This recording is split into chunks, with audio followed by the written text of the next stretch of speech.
Hi, folks. Welcome to UnReel Review. Today we're reviewing Star Trek Into Darkness.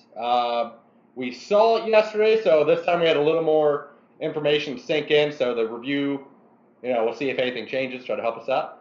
All right, but who wants to start? And what do you guys? Real quick, I want to introduce our Star Trek professional. Oh, our Star Trek professional. Our SME. Yes. Subject matter expert, Jordan Vigorito. All right. Super nerd. Does our super nerd want to start us off? Extraordinaire. Yeah. Just get the conversation ball rolling. I suppose. Overall, what do you think? Overall, yeah, just a rant. Good movie. I feel like, as somebody who is a Trekkie, I enjoyed it for what it was, but I think I spend most of my time, trying to find elements and connections to other elements of the Star Trek universe. And it detracted from my enjoyment of the Abrams universe. Yeah, I was a lot more critic this time too than than the first one. Right. There was the first one. Like the first one, I feel like I did just watch it and enjoy everything. Yeah, I don't have any complaints about that movie. Like it's perfect. No, but like this one, I did notice I was a lot more critical this time around. Yeah, this one I felt like every couple minutes I was catching something that was like that don't make sense. That's ridiculous. Well, yeah, I felt that way too. I was extremely critical of this one. Yeah. The first one, I'm not a big Star Trek fan. You guys know I like Star Wars more than Star Trek, but The dark side. yeah, I'm the dark side of it. But I went into the first movie in 2009, not knowing anything about Star Trek, and J.J. Abrams threw me into this world I'd never seen before. So this time around, like just hearing about the movie from you guys being way more Star Trek fans than I am, and understanding everything, it seemed predictable to me. Is what it was, but I did think it definitely got predictable. Yeah, don't get me wrong. About an hour and a half in the movie, I'm like, this is fantastic. Yeah, and some things happened that it just led me to I was like, all right, I saw this coming, I saw that coming, and even you remember, like I said, spoiler alert. Yeah, spoiler alert. By the way, when as soon as we found out that he's Khan, it was like everything that happened after that.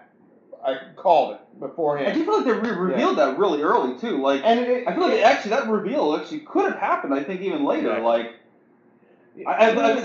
was there any need? Like, for the rest of the story to play out, was there a need for us to know he was Khan? I feel like was there any reason not to though? Yeah, that's a good point. That's a good point. But I think go ahead. It didn't add up to me like the role Khan played.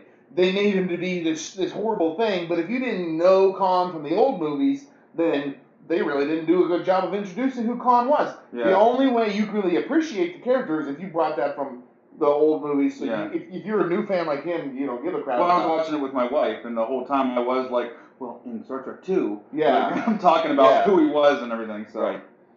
But I mean, overall, I thought it was entertaining. One thing I didn't agree with was, as soon as it happened, like we said, spoiler alert, when Leonard Nimoy pops up in the movie, I was sitting there like, come on.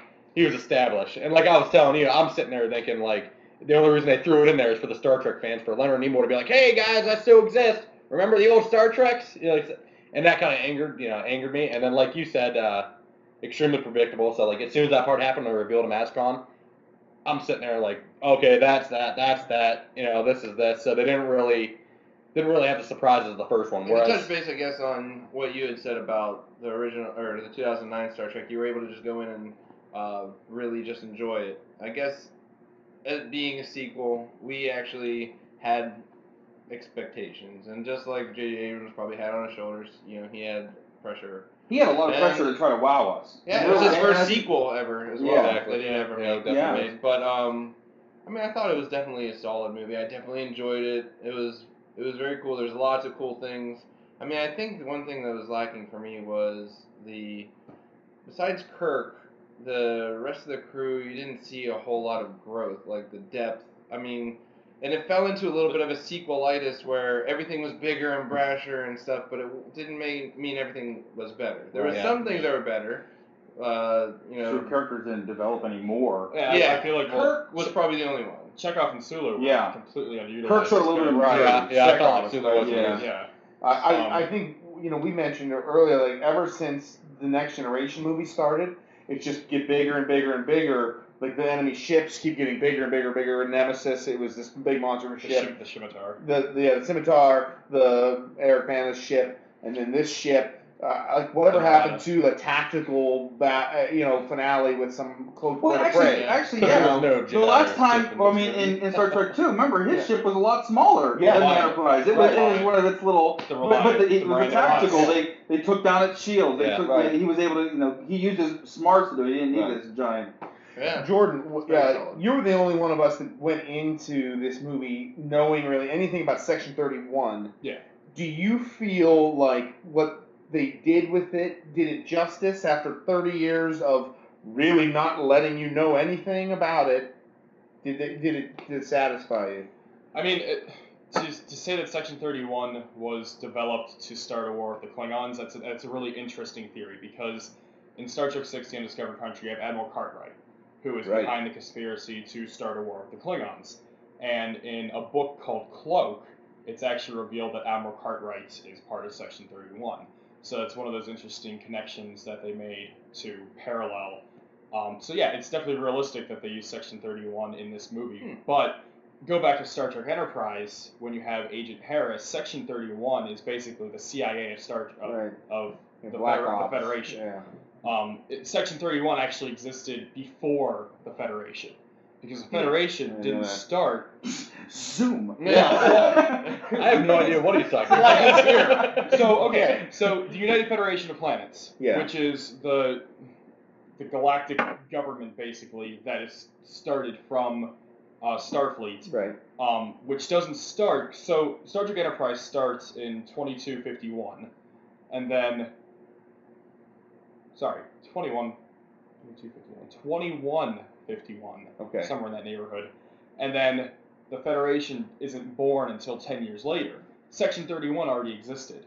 So they have Agent Harris and Lieutenant Reed already, doing covert operations, already doing things. Did they tell you ever what was the original plan? No, they never really tell you what the original plan was.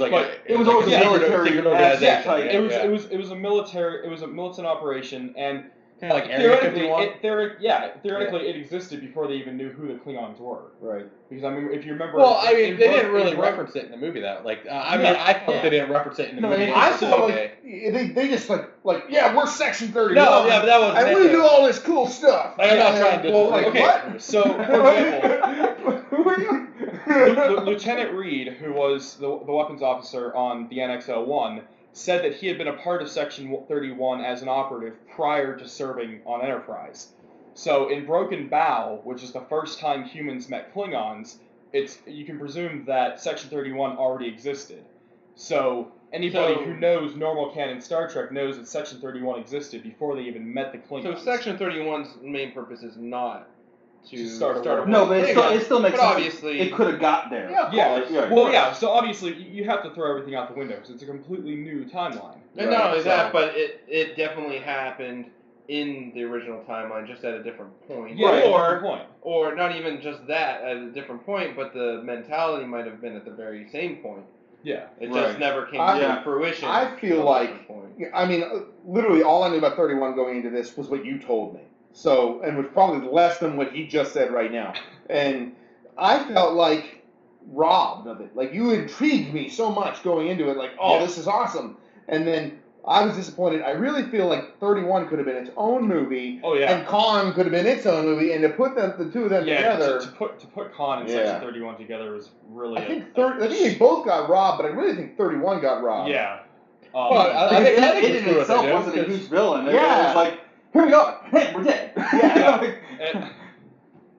Once the reveal of Section 31 with Admiral Marcus, once the reveal of Khan, once the reveal of the USS Vengeance. Is that what it's called? I didn't even hear. What was it? A Dauntless class? I think it was the USS Vengeance. The entire action of the movie happened within 20 minutes. Yeah. I was wondering, was there a certain reference to the USS Bradbury or something? Was that from a certain movie or? Yeah, it is, but Why? When did they say that? It was a Spock transferred to. He was being transferred to the Bradbury, and I don't remember. Well, like I said, I have no idea about Star Trek. Yeah, it is. I mean, it's just in accordance with what happens in Star Trek, we do have inconsistencies now from his first movie to the second movie. Inconsistencies. Just like all throughout About Star what? Trek. Well, so, okay, for example, in the 2009 Star Trek movie, Chekhov is able to beam up Kirk and Sulu as they're falling on the planet.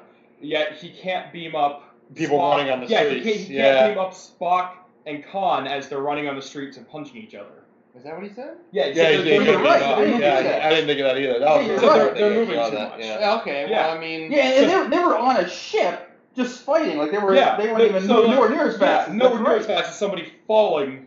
Right. On top of that, not only falling, thinking but about having fast, like but the trajectory was all in one spot. You got to think about that. That's one line. You're just compensating for gravity. Where for that thing, I don't know exactly how fast it was going, but obviously they're not just going in a line. They're also moving. Let's not get too far into that either, because that's not a main part of the movie. Yeah, I'd say, it's still it's something you can poke. Okay, so what other inconsistencies? Well, the things that I caught that No, you're not talking about 2009 though. You're talking about. We're talking about yeah. So let's talk about just talking about 2009.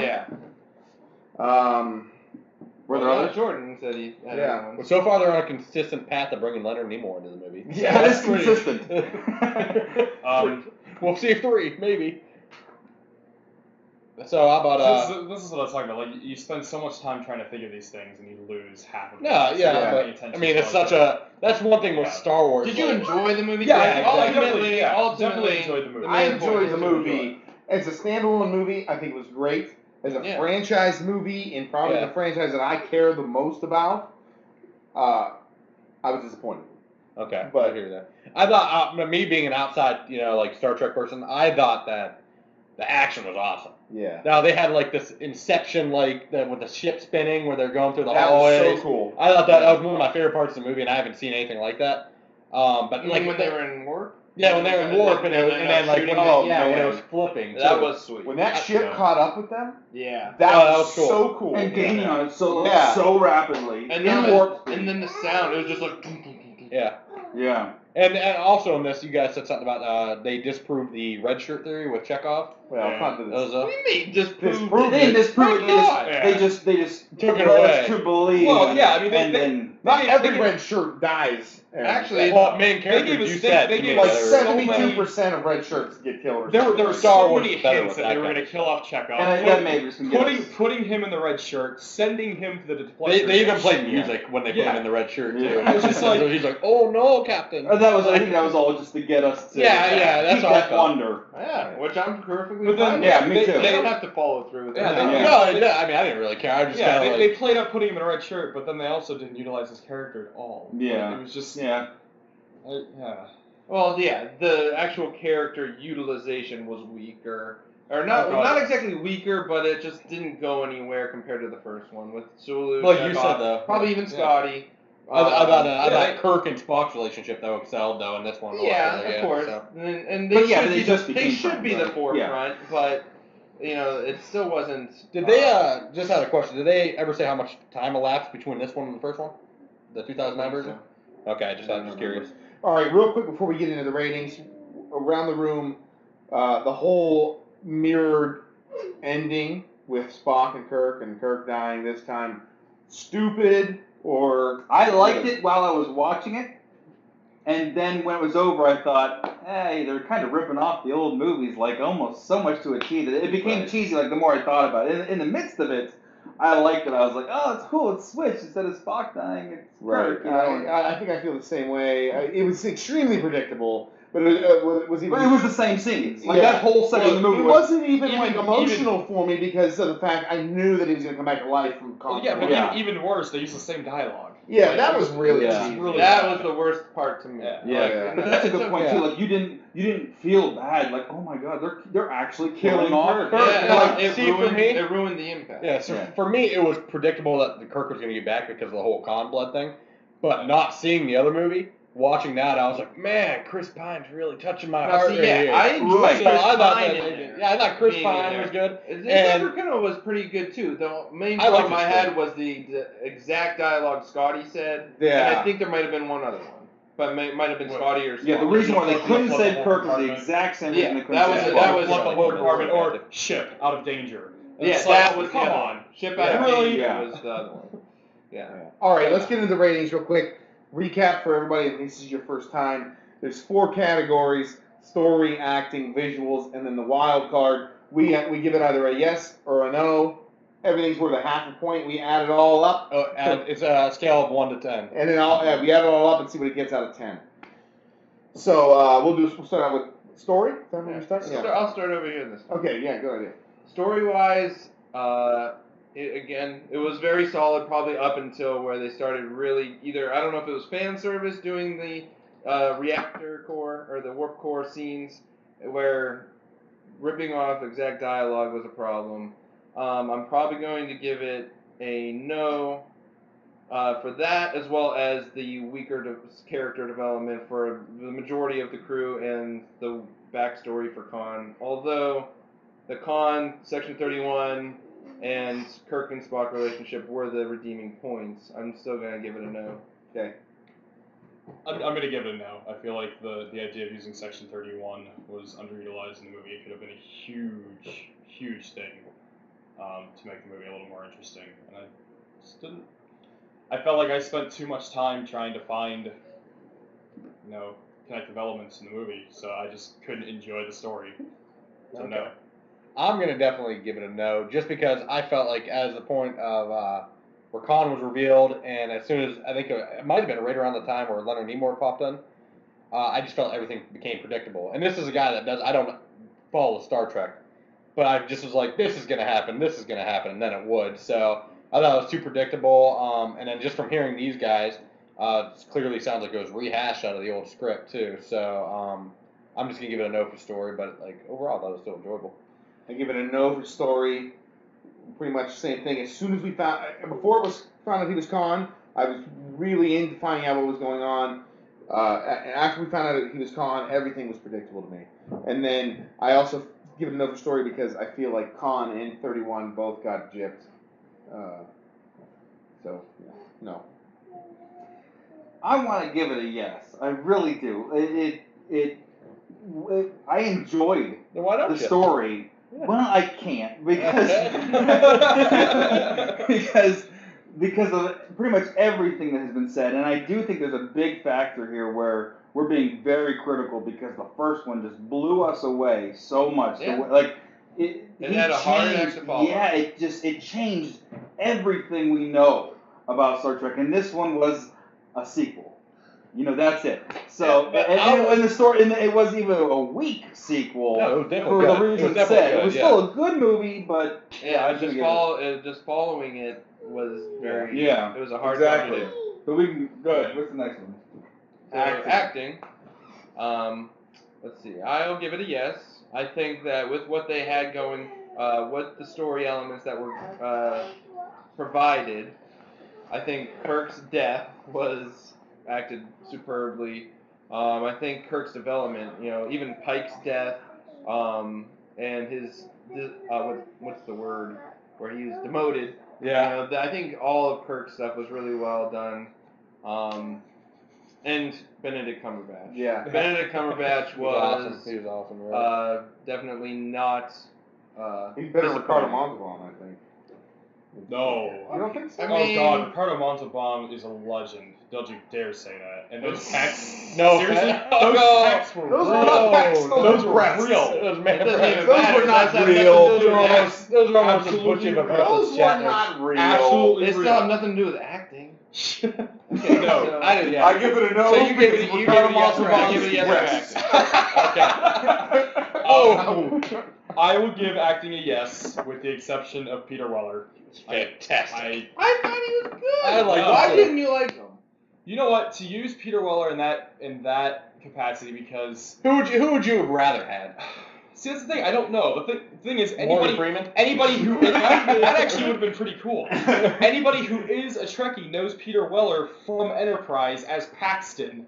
So I didn't know that. I was like, man, it's just RoboCop's up there. Yeah, no, and he's always a bad guy. They typecast him. In 24, he's a bad guy. In Enterprise, he's a bad guy. But in Enterprise, wasn't it one episode? Two Episodes? It was 2 or 3 episodes. It was an arc. It was an arc. It was called Terror Prime. Well, what about David Warner, who played 3 different people throughout the movies? Like, so he playing another character. Weller was a bad guy in the old Star Treks? Yeah. No, in Enterprise. He was a bad guy in Enterprise? On topic, this is acting. Yeah. Regardless of casting. Yeah. Well, acting. Well, I almost feel like Jordan's mad about the character, not I am. And you might be biased for that reason. I give it a yes. Because of it. So it's a yes. It's just I don't like that. Okay, I'm sorry. All right. Yeah. Also, you know what? Carol Marcos is a complete doofus. What? I liked her. I loved her. Anyway, for me, you like the accent. I think I'm going to give the acting a definite yes. Now, I was like blown away by it. I've seen some early clips and stuff of Chris Pine. I was like, it looks like he's overacting there.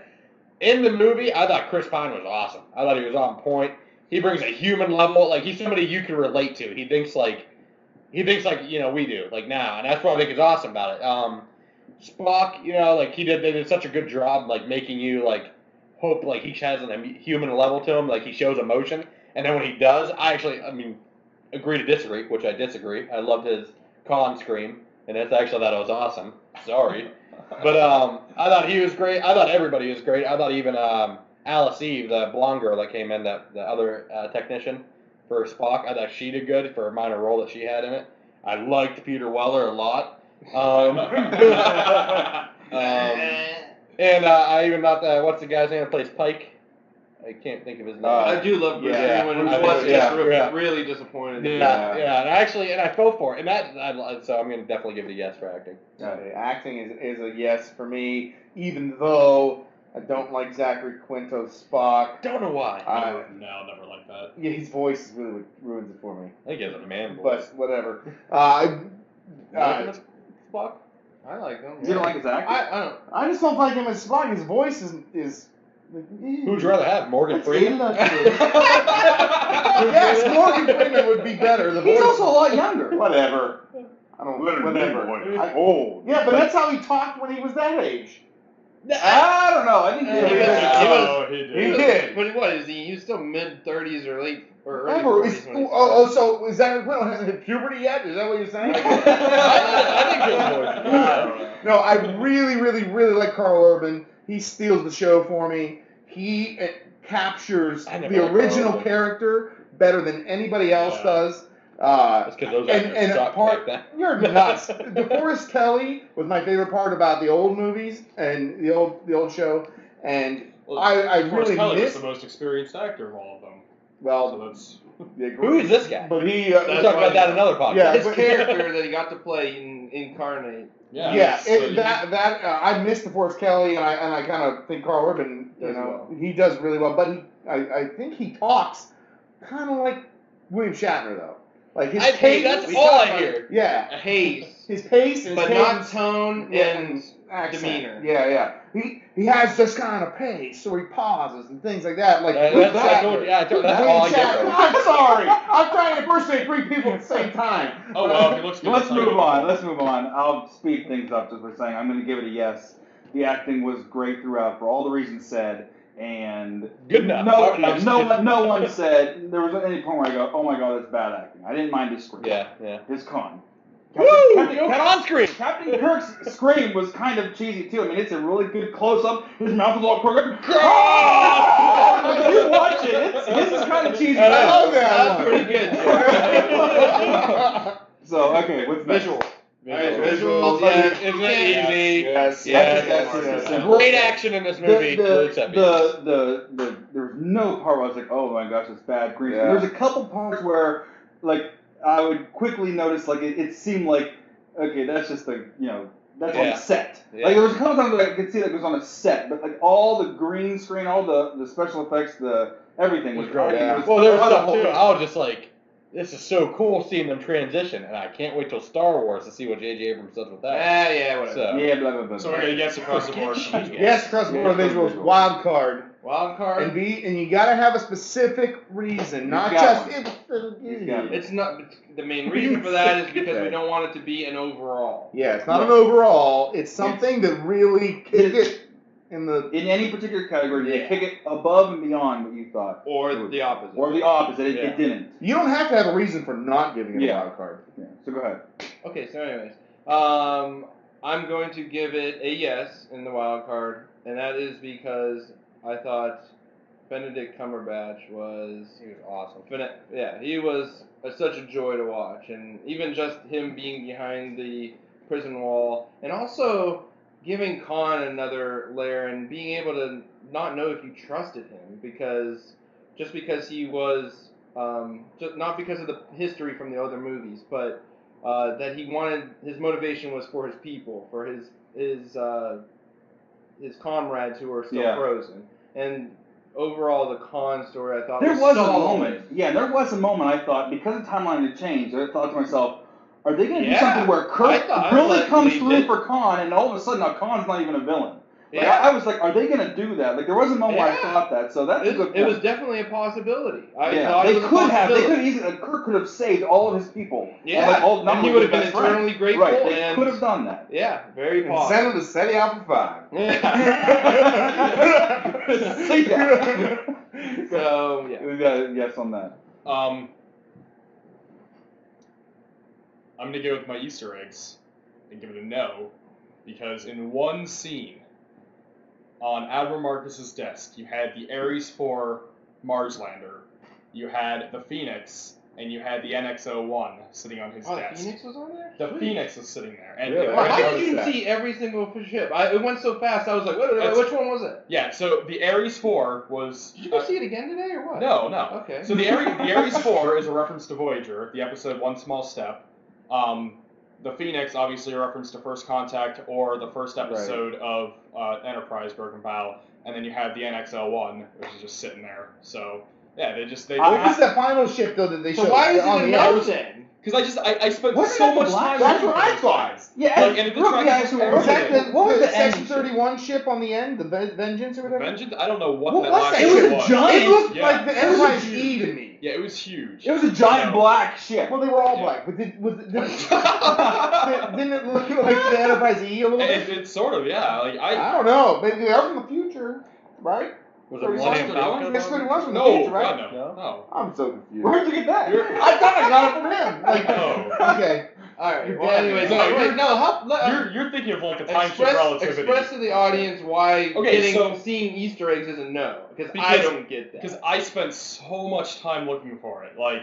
Is that the audience problem or your problem? That's my problem, and I feel like. But it's his. I know. I'll let him know that. But like I'll give him that. Even other Trekkies that I've talked to have already seen it. They're like, yeah, I spent so much time looking for Easter eggs. They really did over-try in trying to. You're disappointed because they showed too many? Yeah, I think he should. I see. Yeah, I think he should have kept to his own Star Trek. Like the 2009. There was maybe like 1 or 2 references. And I think he openly admits he's not a huge Trekkie. He wasn't before. I don't think a real Trekkie could make these movies. Yeah. That's true. But I mean, okay, even if you don't agree with my wild card of that, then I throw the wild card of he ripped Shatner off. Because his Ashes of Eden book and his Captain's Peril were blatantly obvious in this movie. Was that a bad thing, or? Well, it's just that Shatner's always wanted to do that himself and be in it himself, so I feel like it was ripping him off to use his storylines. Well, maybe it was an homage to Shatner and his work. I don't know. I think they kind of butt heads. Yeah. They have in the past. I think it's so. Like, I don't know. Okay. I'm going to give it a yes for wild card because overall, I actually went to this movie not knowing anything and was extremely entertained. I love it. That's not a good reason for wild card. That's my wild card. You have to have a reason. I enjoyed the movie. That's an overall. But what particular part of it went above and beyond what you were expecting? The acting and the action spectacle. I'm going to say you gave it a yes for acting. The con screen is why you can say it's above what he thought. Okay. It blew him away. The visuals seriously. I can say what I want for my wild card. This is my wild card. I helped develop this review system myself, let me say. So I will say yes for wild card, and because I love the movie, I thought the visuals went above and beyond, and the con screen went above and beyond. The visuals did kind of go above and beyond what I was expecting. I will give them that. They did. When you go from 2009, when you go from 2009 to now. Yeah, even those, the difference between those two. Like even looked really good. When the ship went through the clouds. Yeah, that was monumental. And we all know it's coming back because it didn't cut. Yeah. But like when it comes back, I'm like, yeah. You can hear it's like, Totally agree. Yeah, the visuals did blow me away. I will give them the ship coming out of the water. Like that was cool too. Even the 3D was pretty damn mostly for me. Like I guess the 3D was good. It didn't annoy me. Well, I guess the main yes to me was for the details. Like what I love too is he didn't even have to focus on it. Like this could be something else from another Star Trek. I don't know. But I was like, I thought it was cool. I showed there's another civilization out there in another world starting off before the wheel. So I was like, that is so cool how they did it. So just the detail and the way he even did it with the special effects, you know. So I like that. It's a no on the wild card for 2 reasons. I don't care. Anyway, it says Uhura don't speak Klingon, and Praxis doesn't blow up for another 3 years. JJ. JJ the timeline was changed. Answer. How does the moon blow up differently because of a timeline change? Because a missile hit it. Perhaps Vulcan got destroyed, and they said, you know what, we really better mine the crap out of this moon before it gets destroyed. They mine the crap out of it and it explodes Earth. That's just, I just popped that out of my head. Same reason why the Federation went deep sea. Or deep sea. He can have his reason. Deep space exploration. He can have his reason. No, Uhura speaks Klingon. He can have his reason. Uhura doesn't speak Klingon. She doesn't speak no linguistic in the first movie. She spoke all the way down like the Romulans. She needed a book. That's Nicholas Myers' fault. That's Nicholas Myers' fault. I don't care. It's in there. So let it be written, so let it be done. It's in there. You nerd. So let it be written. So, I'm going to give it a no, simply because all the reasons why I gave it a yes, I feel like it deserved those yeses. But I was comparing. I feel like the only reason I'm giving it a no is because the first one, it literally just blew me away so much, and this one was a very good movie, but it didn't go above and beyond anything I was expecting because I was hoping it'd go above and beyond the first one, which is probably impossible. But I'm still going to say no. Star Trek 3. Still Star Trek 3. So I'm still going to give it a no on that. We're all over the place. Has anyone kept track of what the total will be? I think it's 6. Yeah, I think it's 6 because we gave it yeses. I gave it 3 yeses. How many yeses did you give? 2 yeses. 2 from them and 3 from us. Yeah. That's and I'm a Star Wars fan, and I gave it a higher. I mean, well, so be it. Yeah, I think I gave it 2 too. Yeah. And it is tough. The rating system, it does create room for conversation and debate, but it is tough, like to say it either, yes or no, but still, 6 is... Right, because I gave Iron Man 3 all yeses, and I gave Star Trek 2 yeses, but I like Star Trek better. Yeah. So, well, and with Iron Man we learned, like, we can't do a rating. Yeah, we were like, just on Thank you, Iron Man crack. Yeah, J.C. Viggs. Thank you very much, J.C. Viggs. Criticism for helping us come down to earth. So... I think it's a justified score slightly. It probably. I think it could be a little bit better, but because of I don't think by much though. Maybe not 7.5. Like I haven't checked out the ratings yet, like from other sources. It's legitimately getting like a 7.2 average. Okay, and I really think a lot of that is there was just a lot of story. But don't worry, there's so many of them that gave it 5s and 4s, so don't feel bad. Right. We are doing great. Well, it's just nature of our system. So. Yeah, and I think that all the criticism that has come out, it's agreed. It's a fantastic movie. Oh yeah, so see this movie? Yes, yeah, absolutely. So, but I think see it a couple times. I think see it on IMAX 3D. IMAX 3D, yeah, it's worth it. Even if you're a Star Wars fan and are against Star Trek, you could just go see what J.J. I know I shouldn't be bringing it up, but if you want to see what J.J. Abrams can do, he does something. Yeah. Woo! Make sure you bring your colostomy bag with you though. I don't understand that reference. I don't either. All right. Well, thank you for watching. What's our next review? When are they coming back? Man of Steel? Man of Steel. I will not be here for Man of Steel, but I'm sure we'll have some extras. I will not either. Well, maybe what we're going to try and do is get both of these guys in via satellite. Yes. Jordan, are you going to be here? I will not. Well, maybe we'll get 3 people via satellite. So it's going to be me and you and like 3 iPads. Either way, can't wait to see it. Yeah. Awesome. All right. Keep the conversation going, and we'll join in as well. On Facebook. I'm sweating.